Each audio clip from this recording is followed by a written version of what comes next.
जगत में जितना अच्छा स्वर, जितना अच्छा लहर हमारे बिंदु गायिका की स्वर के मुखार भी से हम लोगों के लगेला। एक गायिका में हम लोग सम्राट भी मानीला और उतने स्नेह प्यार ममता हम लोगों के आप लोगों से मिलत रहेगा। जैसे बल्ली गुरुजी रहलन एक लहर रह बिरहा जगत में, और इसे लेडिसन में एक लहर है। एक बार जोरदार ताली से आप लोग स्वागत कर देंगे।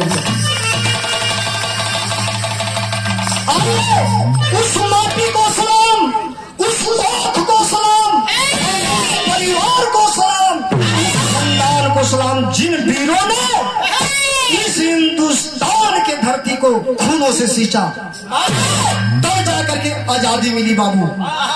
4 लाइन की भूमिका में स्वर है, कहना है बाबू।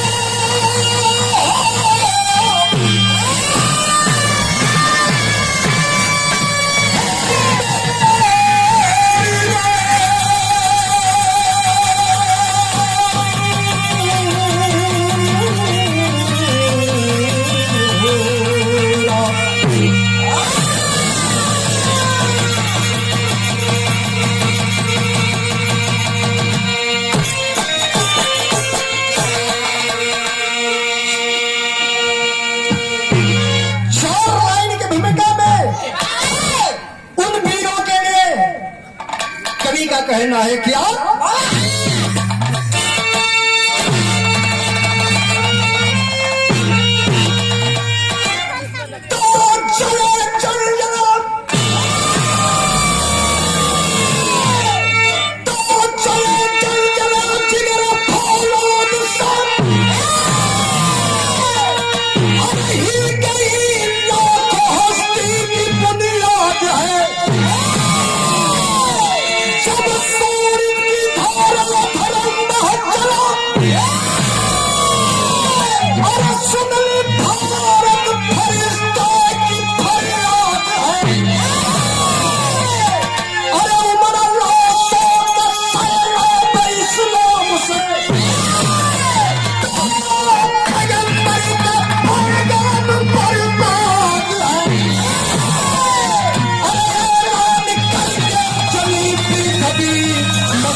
के लिए एक गजल की लाइन में गौर करेंगे। कैसी लाइन है?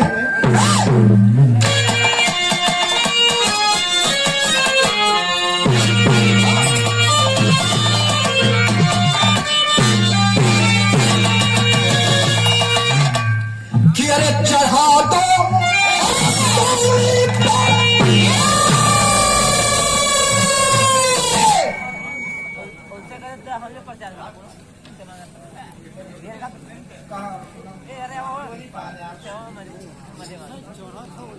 खुटहा के धरती से आप आदरणीय पूज्य हमारे सूरजमणि पाल भैया के कर कमलों द्वारा 51 रुपए का पुरस्कार, 5 के पलगी बात, साथ में सब भैया नमस्कार। कैसे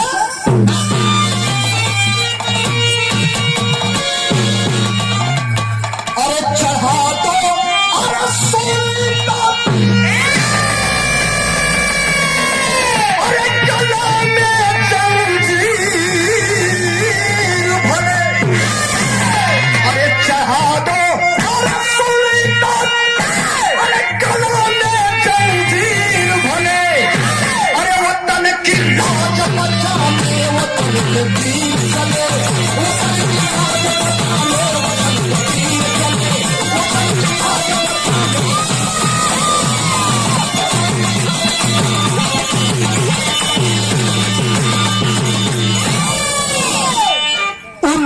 के लिए एक लाइन है क्या? अरे धरा की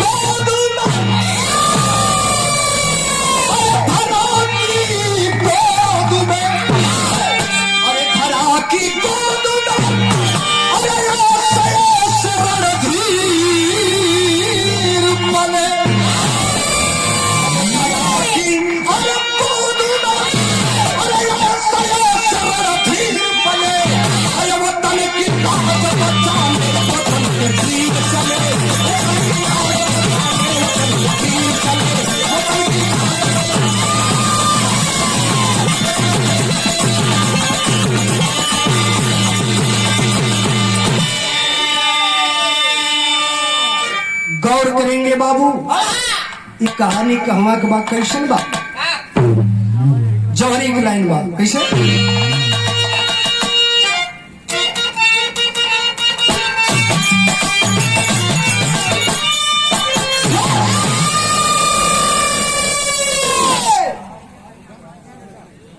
आप खुटहा के धरती से श्री रामपाल, अच्छा श्री बुद्धि रामपाल, आपके कथन द्वारा 100 रुपए का पुरस्कार। आप बहुत पुराना तेरिया हवन, आपके ससुर प्रणाम बा, एकदम मालिक बनौरन है, एकदम बनल है, और साथ में सब भैया लोग हाथ जोड़ के प्रणाम हो। कैसे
गद्दारन के नाम पर एक फर्की बेसी मांगते हैं। जब हमारा हिंदुस्तान गुलाम था ए बाबू, उस समय औरंगजेब ने एक शिकारी शेर को लाते हैं और पूरे हिंदुस्तान में घुमा दिए। वही औरंगजेब कहता है ऐलान करवा करके, सिटी में दे मुन्ना, जो मेरे इस शेर को पटकेगा उसको भारी से भारी इनाम दिया जाएगा। यही हिंदुस्तान एक वीर सपूत हमारे धरती माँ की, वो जसवंत अपने बेटे पृथ्वी सिंह से कहता है, अरे बेटा पहलवान से लड़ना है तो हो जाता, लेकिन एक शेर से लड़ाई आज करनी है, लड़ोगे बेटा। वह हिंदुस्तानी नौजवान लड़का सोचने लगता है, अरे बाबूजी आदमी तो लड़त रहलन, लेकिन कौन ऐसा शेर है? ना ना ना, लाल दिल्ली के बाहर या कुश्ती रख दी गई और छोटा सा लड़का बाबू 10 बरिस का पृथ्वी सिंह बाप, हिंदुस्तान के नौजवान बाबा।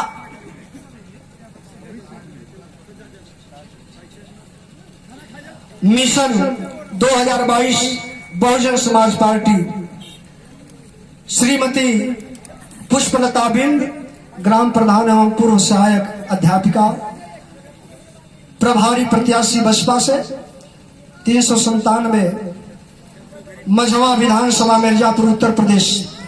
आप हरिशंकर बिंद, आपके पत्नी पुष्पलता बिंद, आप यहाँ के प्रत्याशी हैं।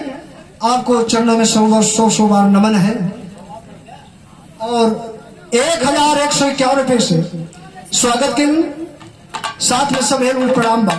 लेकिन कहना है क्या, जब हमारा वो नौजवान उस लाल दिल्ली के बाहर जाकर के मजलिस जैसे आप लोग जुटे हो बाबू, नौजवान पहुंचता है और उधर से शेर सामने विकटाल आगन लड़ाई के मैदान में। तब भाई का बाबू एक लाइन गीत बा, कौन गीत बा?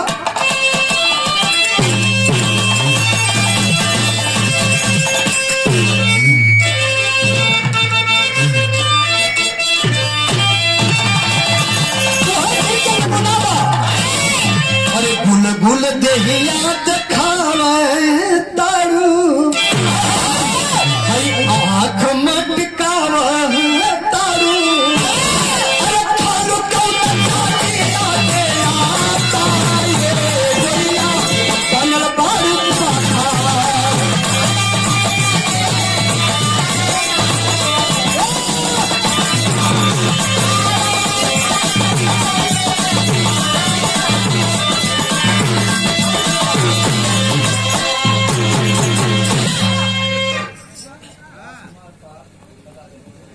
श्री आप राजकुमार पाल, आपके कार्यक्रम द्वारा 51 रुपए का पुरस्कार आप श्री जगदीश के खाने कवि जी के हमारे शिष्य एवं हमारे गुरु भाई हो। आई कवि जी।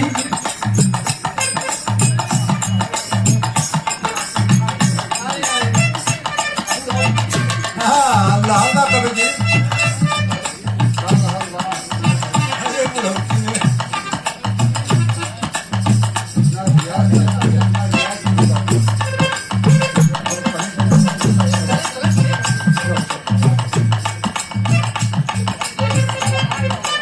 ठीक है, बड़ा सुंदर कवि भाव लिखा था।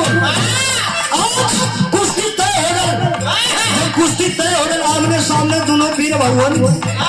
कैसे?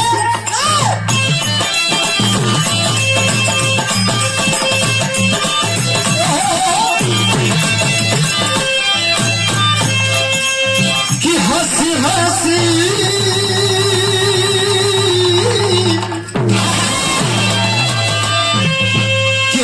हंसी गर्दन का ताली में पे लाल के लड़ाई में पे चली घर से आवा तू भाया हो लाला दिल का रंग लगा।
लेता है, पकड़ने के बाद जो ने हाथ में के मुंह में घुसरले और जबड़े के चरचरा के फड़ने वाले पंचो, जब जबड़े को फाड़ दिया ये दुनिया से चल बसलन शेर। लेकिन औरंगजेब सोचने लगा, रे बाप आवाक हो गया, अरे बाप रे बाप, छोटा सा लड़का मेरे शेर को फाड़ दिया। जब शेर के फड़ने हो, एक विदेश में चिट्ठी लिखा था दूसरे पहलवान के लड़े बदे कि हिंदुस्तान का ये लड़का पहलवान का सर कैसे झुकावल जाई। तो चिट्ठिया में लिखत कैसे है,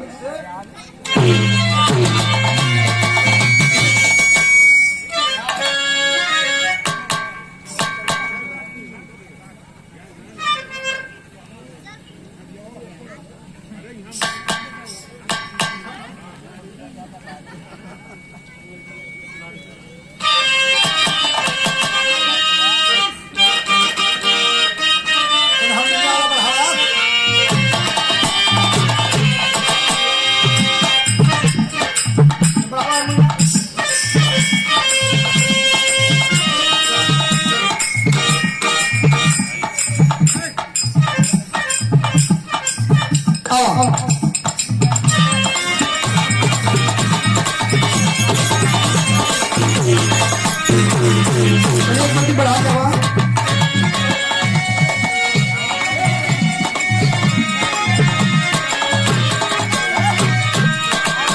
भैया तू अगर ऑपरेटर न हो तू अपन लहा दाव के हमन डिस्टर्ब होती।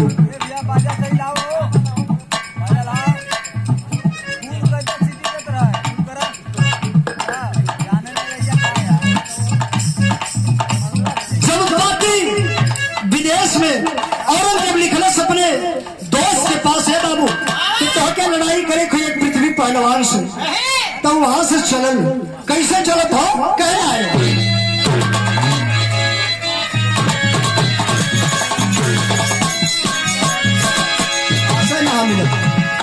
अरे बढ़ा दो पतिया पहले ना बढ़ावा बढ़ा दो।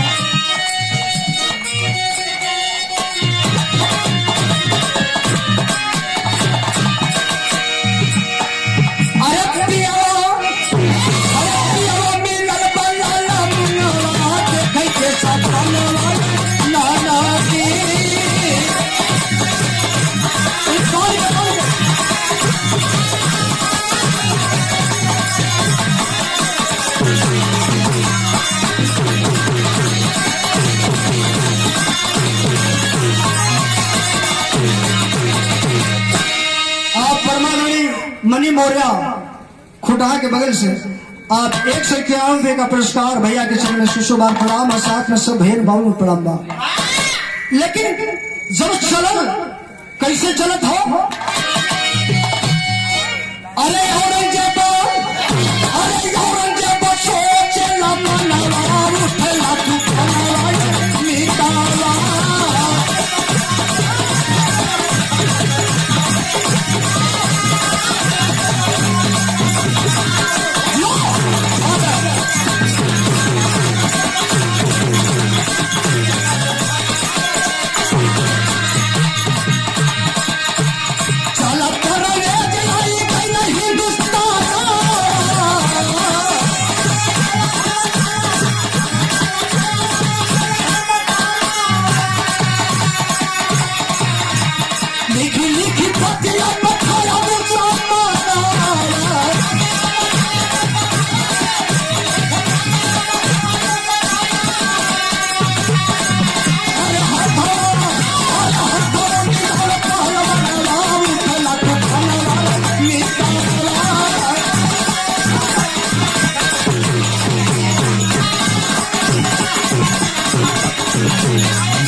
ए बाबू वही परवेज विदेशी पहलवान आ जाता है हिंदुस्तान में, आकर के ऐलान कर देता है भाई का लाल कोई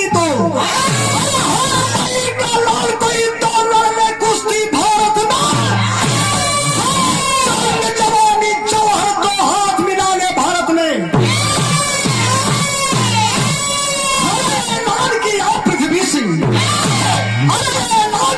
पृथ्वी सिंह लड़ेगा यह पानी वाला, राणा सांगा शिवा खातिर मरेगा यह पानी वाला।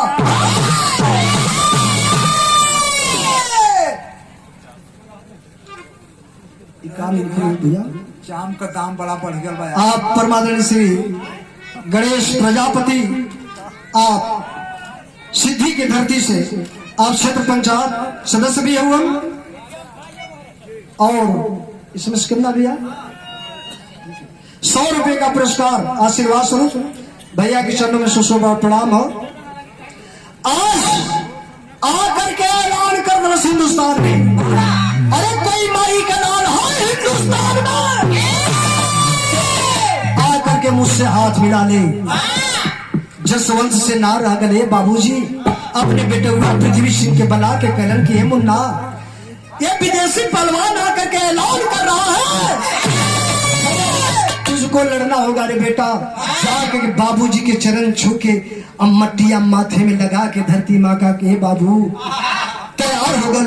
वही कुश्ती दिन तय हो जाता, वही दिल्ली की लाल किले के बाहर मजलिस जुटल हो।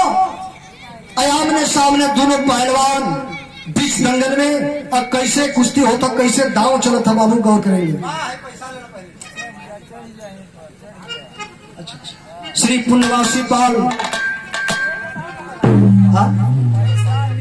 आप आदरणीय श्री फुल्लर कवि जी आपके कार्यक्रमों द्वारा बहुत स्नेह प्यार ममताएं 2 से 51 रुपए कर दे करके हौसला बुलंद किए। आपके चरणों में 100 बार प्रणाम बा, साथ में सब हेर प्रणाम हो।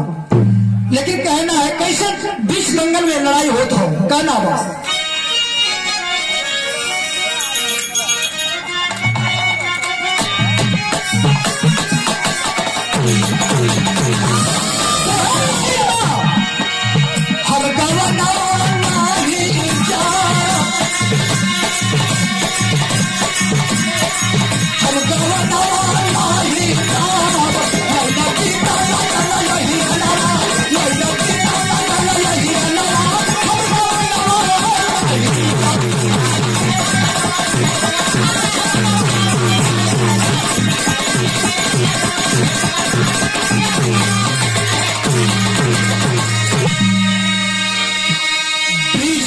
बीच अखाड़े में दोनों आमने सामने पहलवान हैं, कैसे कुश्ती होता।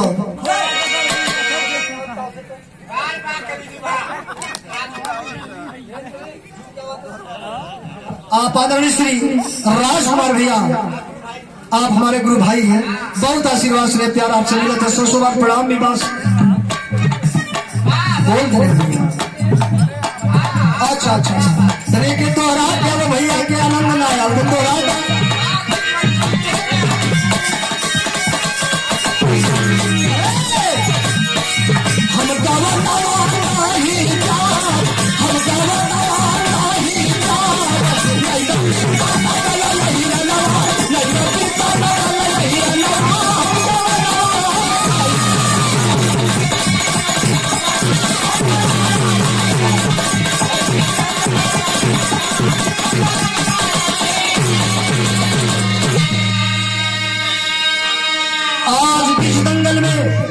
दोनों आमने सामने हैं, कैसे कुश्ती होता बाबू गौर करेंगे।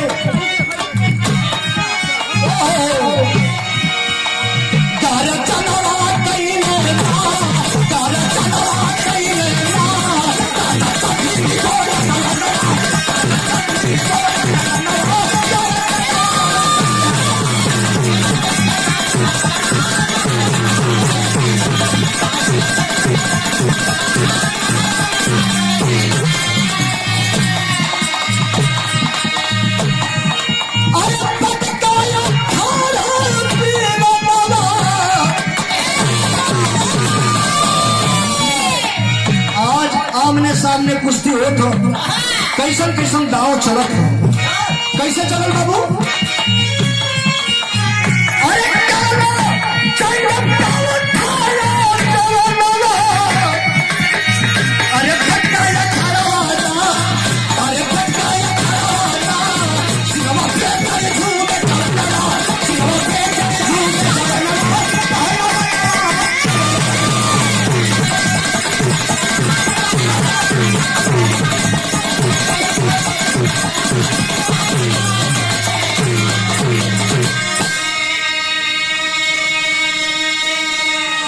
आमने सामने दंगल में कुश्ती हो लगे, काटा जंग पे उठा के बाबू जौनस में बीच अखाड़े में पटकले हो, उसमें रेफरी ने सीटी बजा दिया कि समय समाप्त हो चुका है। ओ हिंदुस्तानी नौजवान कुश्ती को अपने पक्ष में कर लिया, पटक दिया। लेकिन औरंगजेब के जो रेफरी थे सीटी बजा दिए कि कुश्ती मान्य नहीं होगी, ये कुश्ती फिर कल होगी। तेरी क्लाइन में कहना बा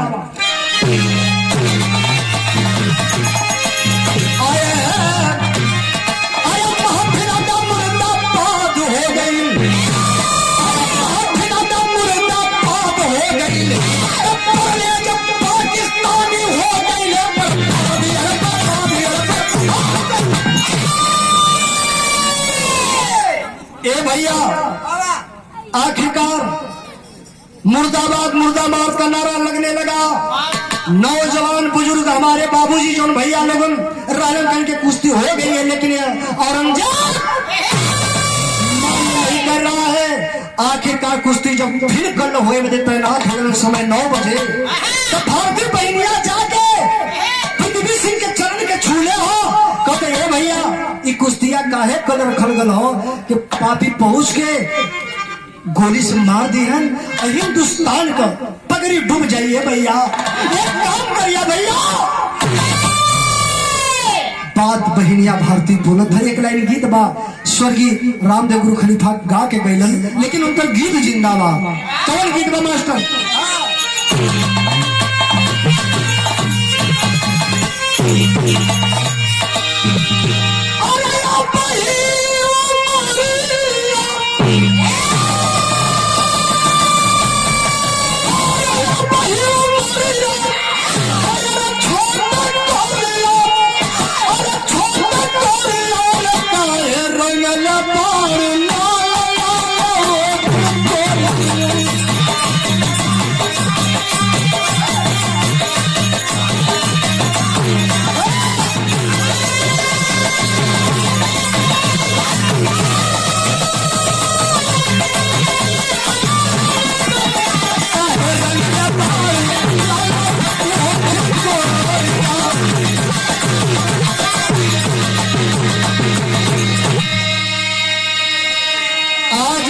गौर करेंगे बाबू,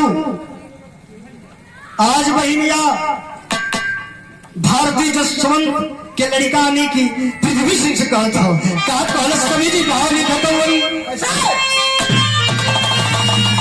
हिंदुस्तान के नौजवान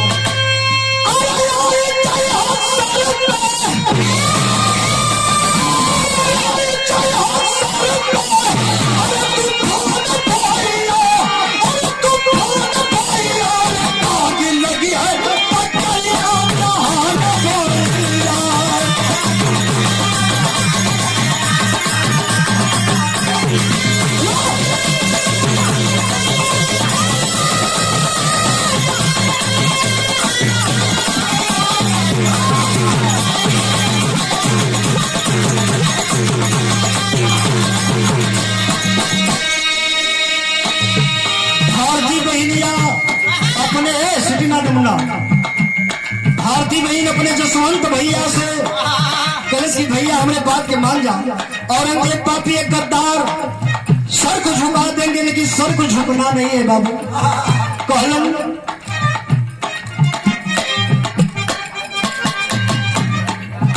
आप आदरणीय श्री राम जतन पाल खुदा के धरती से आपका सुपुत्र श्री राम जगत पाल आपके सुपुत्र भैया के मुन्ना की तरफ से 100 रुपए का पुरस्कार, राम बलिपाल भैया की तरफ से मुन्ना का आशीर्वाद बस साथ में सब भैया प्रणाम हो। श्री राजित वैद खुदा के धरती से 21 रुपए का पुरस्कार भैया के प्रणाम हो। अच्छा, आपके वो पापा हैं और आप श्री अनिल वैद आपके कार्यक्रम द्वारा 21 रुपए का पुरस्कार। दोनों लोगों के हाथ जोड़ के प्रणाम आप वैद जी लोगों के, और साथ में सब एवं प्रणाम बाप। लेकिन बहनिया कपतिया सुन के पृथ्वी नौजवान साथी कनस का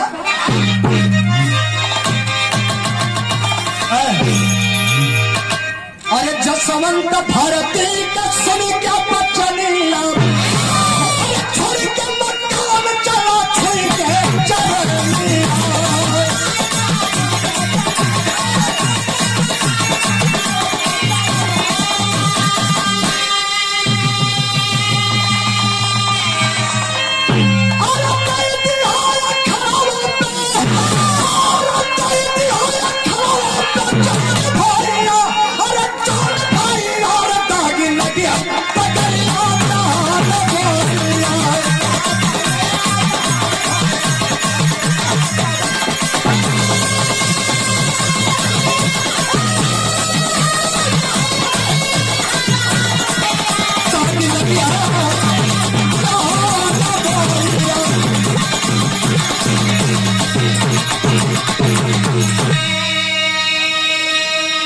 ए बाबू, आज वही कुश्ती 9 बजे होनी है, सुनिश्चित है।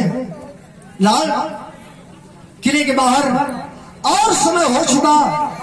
नौजवान और बुजुर्ग, चाचा बाबू बहन मतारी लोग जाके कुश्ती की देखल चाहत बाड़ी। बीच में दंगल हो और लेकिन आज वह पृथ्वी सिंह कैसे वो भेड़ियों के बीच में आए और उनसे ऐलान करवा दिया, अगर हिंदुस्तानी पृथ्वी पहलवान कहीं पर दिखाई पड़े तो उसको जिंदा या मुर्दा हमारे सामने पेश किया जाए।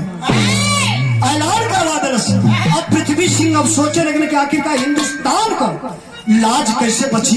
गौर करेंगे, जब विराह का कहानी छूट जाए तो विराह का मतलब सब बेकार हो जाए, मतलब ना निकली।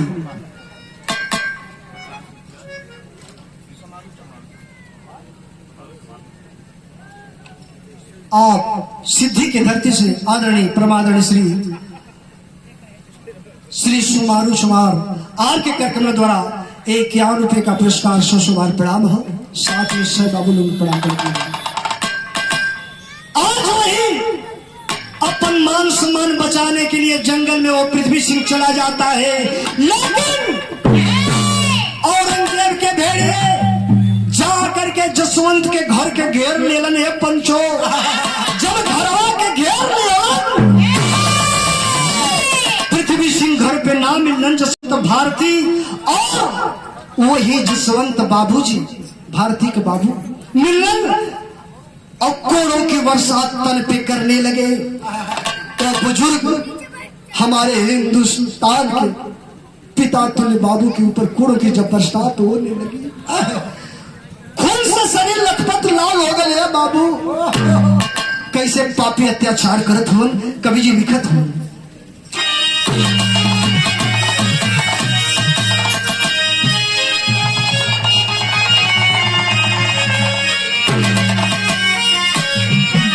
अरे मारी मारी कोड़वा से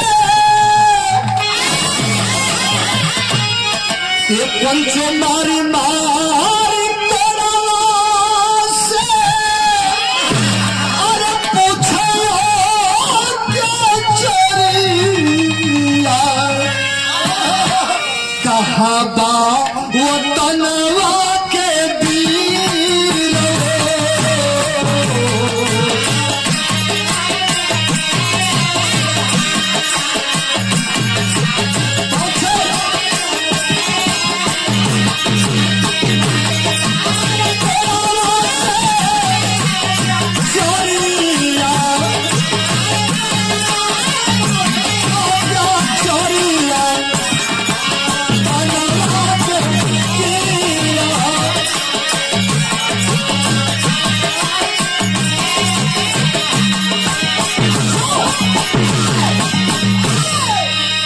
बरसात तन पे हो रही है।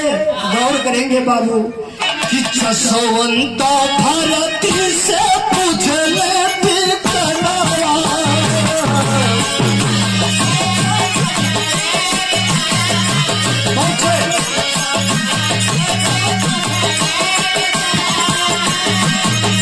बताई दे भैया के मार जमी चला।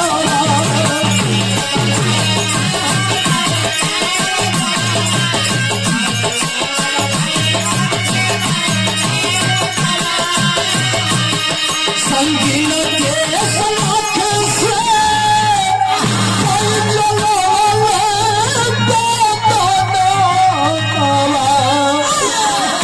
बरस नयनवा से नीर।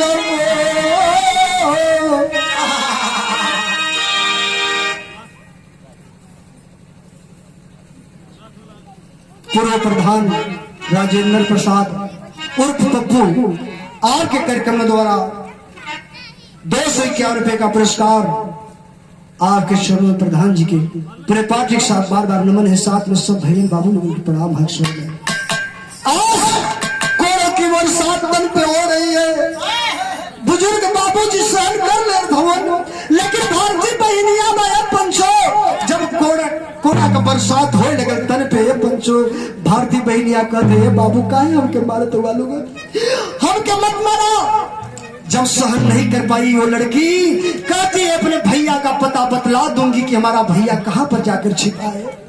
जसवंत की आंख से झरझर झरझर आंसू गिरत बा कि ये तो कैसे बिटिया है, अरे हिंदुस्तान की वो लड़की है और तू अपने भाई का पता बतलाने जा रही है। ऐसा मत कर रे बेटी, ऐसा मत कर। इतना बात सुन करके भारती कहती है उन भेड़ियों से कि मुझे मत मारो, मुझे मत मारो। एक काम कर दो, एक हमको ब्लेड एक पट्टी दे दीजिए, मैं अपने भाई का पता बतला दूंगी कि मेरा भाई कहाँ पर छिपा है। आय हाय वही औरंगजेब भेड़िए सोचने लगे एक ब्लेड एक पट्टी दे देने से अगर बता देती है उस नौजवान का स्थान तो इससे बढ़िया क्या है। तुरंत जाते हैं मार्केट से लेकर के एक ब्लेड एक पट्टी जा करके वही भारती के थमा देते हैं। और जब वो बिटिया बाबू हिंदुस्तान के लगी जब पट्टी ले ले बा कागज में से निकाल के अपने जीभ को निकाल दिया, निकाल के बाबू अपने जीभिया के काट ले से पंचो। जो ने समय अपने जीभ के कटले बा खून से लथपथ पूरा बदन हो गए। बाबूजी सामने देख रहे हैं, अरे तू धन्य रे बेटी, तू अपने भाई के खातिर नहीं अपने हिंदुस्तान के खातिर तुमने अपने जीव को काट लिया। मन ही मन कहते बाबू आप ये सोचत रहला, आप ये सोचत रहला कि हिंदुस्तान की लड़की हमारी बिटिया हिंदुस्तान के पगड़ी की डुबा दे, लेकिन ना बाबू ना, हिंदुस्तान की बिटिया बानी एक पापी गद्दारन की अपने भैया के स्थान पर बतलाई भले समाज जिंदगी चल जाए। ठोक सिया जसवंत कहता है क्या कहता है पॉकेट लाइन में,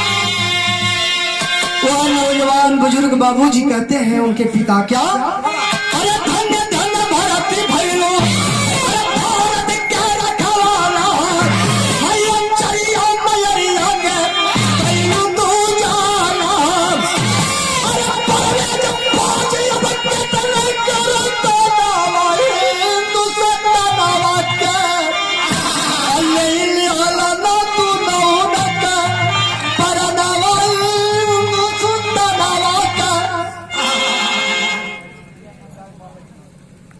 लक्ष्मणपुर की धरती से आप श्री नंदलाल पाल आपके कार्यक्रम द्वारा 51 रुपए का पुरस्कार बाबूजी के चरणों में 100 बार नमन है, साथ में सभी में प्रणाम हो। ए बाबू आज कहते हैं धन्य है तू बेटी, धन्य है, एक ऐतिहासिक काम करके दिखा दिया। आज वही परवेज पहलवान सुनता है दोनों का गर्दन पिता और बिटिया के बाबू गर्दनवा के परवेज पाकिस्तानी काट ले, जब कटलस इधर पता नावा पृथ्वी सिंह के कि हमारे बाबूजी ये दुनिया में बाड़न कि ना, हमारे बहनिया ये दुनिया में बाकी ना, लेकिन जब पता चलल है पंचो कल कुश्ती हो क्या हो लाल किले के बाहर समय 9 बजे रखल गल बा, अब प्रश्न ही बा कि हाथ में बंदूक कट्टा चौतरफा फौज खड़ी है, उस बीच में वह पृथ्वी सिंह नौजवान हिंदुस्तान कैसे जाए, सवाल उठता है। अगर जाएगा तो मारा जाएगा पहले कुश्ती के, और लड़ने सवाल प्रश्न यह निकल, लेकिन बाहर मालिक बारे हिंदुस्तान के नौजवान क्या सोचता है। अलग अलग में तेरे बीरस के भाव में आऊंगा।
ए बाबू बाबा आज वो पृथ्वी सिंह मालिक की कृपा भई बीच अखाड़े में जाता है दंगल में, लेकिन कैसे जाता है सवाल उठता है। अपने रूप को बदला,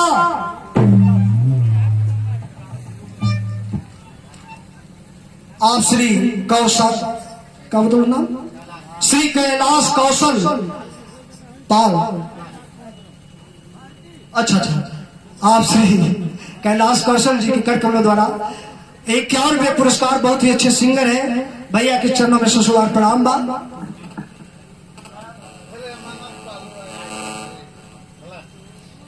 सिद्धि की धरती से श्री राजकुमार चमार आप 51 रुपए का पुरस्कार स्वागत के लिए सुसुवार प्रणाम बा। आओ बाबू जी आप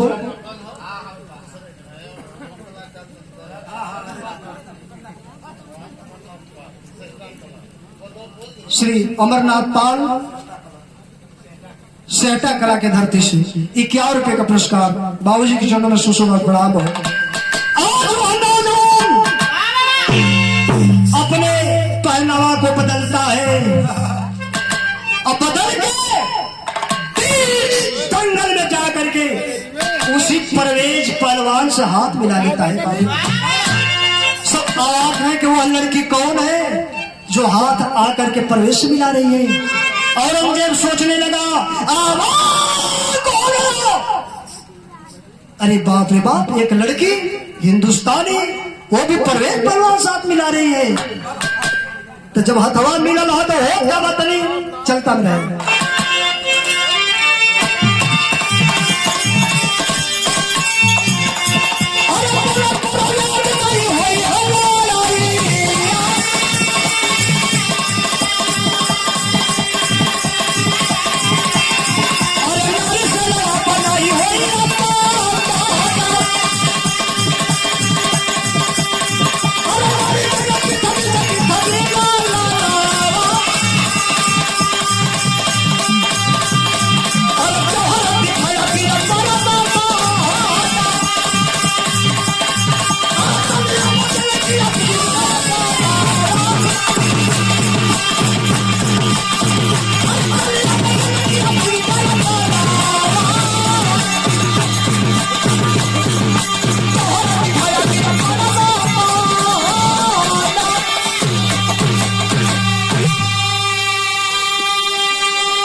आप श्री लाल बहादुर पाल पड़वी के धरती से, पहाड़ी के धरती से 100 रुपए का पुरस्कार देकर के सम्मान किए।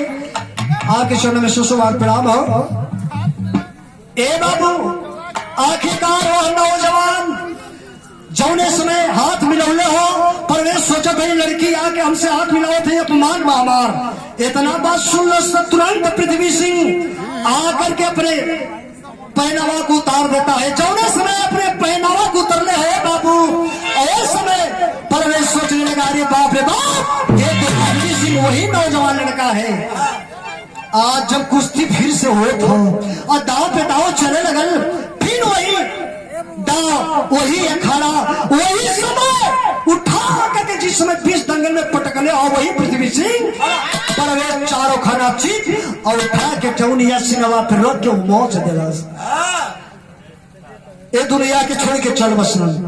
तब वह नौजवान का हौसला बुलंद तालियों की गड़गड़ाहट है बाबू, हौसला बुलंद होता इधर, तब से बाजी एक भेड़िया पीछे से गोली चला देता है पृथ्वी सिंह के। धाए धाए जब गोली चलल बा ये बाबू, धराशायी होकर के धरती पे गिर गलन। माँ की गोद में सुनहरा कफन ओढ़ करके वह नौजवान सो जाता है, लेकिन अपने जीते जीते हिंदुस्तान को सर झुकने नहीं दिया।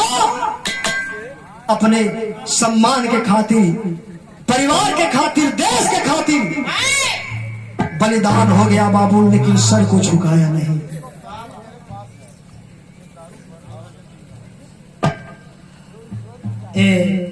खुटहा के धरती से हमारे बड़का भैया श्री राकेश जी हमारे भी ड्यूटी करल कहलन, बहुत ही सम्मान मिलेगा आप लोगों के ये धरती पे। ये 500 रुपया देकर के पुरस्कार सम्मानित किया। आपके चरणों में सुसुवार प्रणाम हो। खुटहा के धरती से आप श्री बुद्धू पाल, आप हमारे बड़का भैया रामजतन भैया के भाई हो। 51 रुपये का पुरस्कार सुसुवार प्रणाम है बाबूजी के चरणों में। आज नौजवान इस दुनिया के छोड़ के चल बसलन, लेकिन जिंदाबाद जिंदाबाद का नारा लगने लगा और आवाज आने लगी। क्या? अरे दिल दिया है जान भी दे। आप तिरंगे झंडे को लेकर के वही महफिल में आवाज आवत हो। कौन आवाज आवत बा?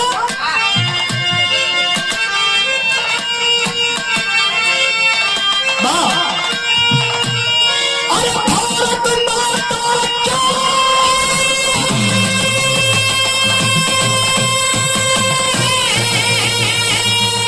अरे भारत माता के झंडे, अरे भारत माता के करना को तेरा सिरा।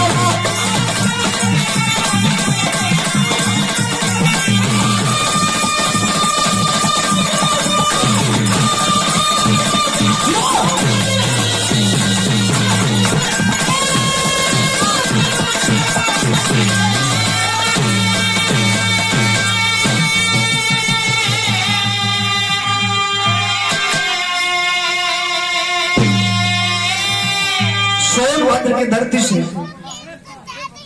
ग्राम सभा ये भरौली भरौल सोनभद्र से ये हमारे छोटे मुन्ना शिष्य रमेश डॉक्टर आपके कार्यक्रम द्वारा 51 रुपये का पुरस्कार पंखुड़ी से गुताओं पुष्पहार से स्वागत किया। बहुत आशीर्वाद बा, साथ में सब प्रणाम हो। कहते हैं कि तनी के दोहरा दाई में थोड़ा जान लगेला, एक कीमत समझल करा सबको पसना है। चला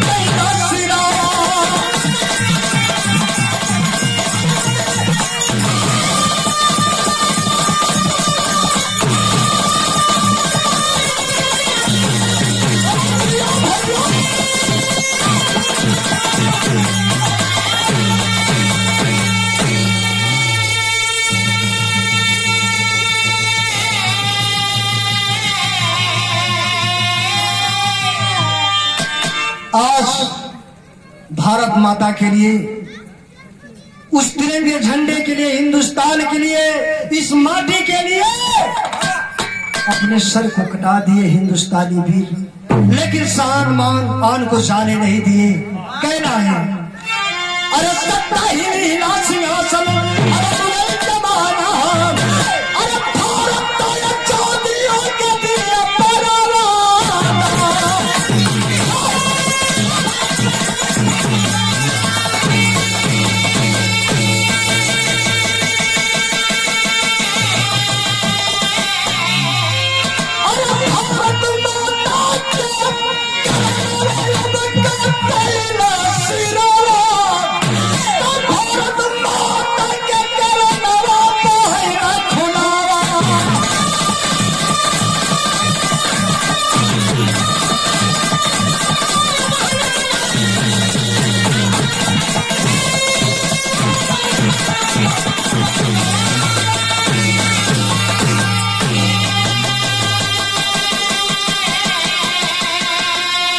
ये भाव को हमारे बहुत ही अच्छे ढोलक वादक श्री टिप्पू भैया के कार्यक्रमों द्वारा 1 से 1 रुपए का पुरस्कार और एक पंखुड़ियों से पूथा हुआ पुष्पहार से स्वागत किया गया। आशीर्वाद व प्रणाम भी बात साथ में सब प्रणाम हो। तनी के उठा के देना भैया। वाह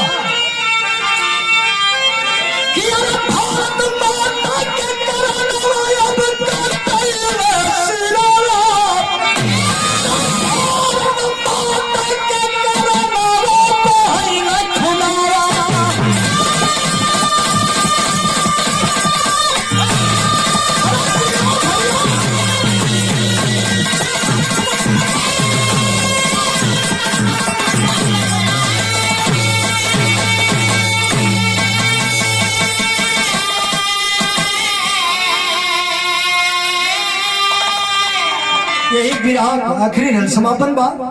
खंडानी परिचय बा हिंदुस्तान के लिए कितने वीर शहीद हुए, हमारा हिंदुस्तान आजाद हुआ। आखिरी लाइन में कहना बा गुरु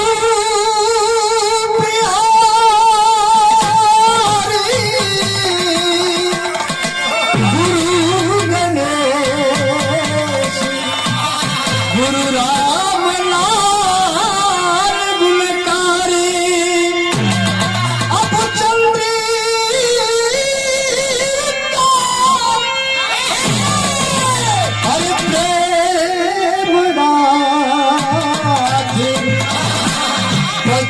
भजते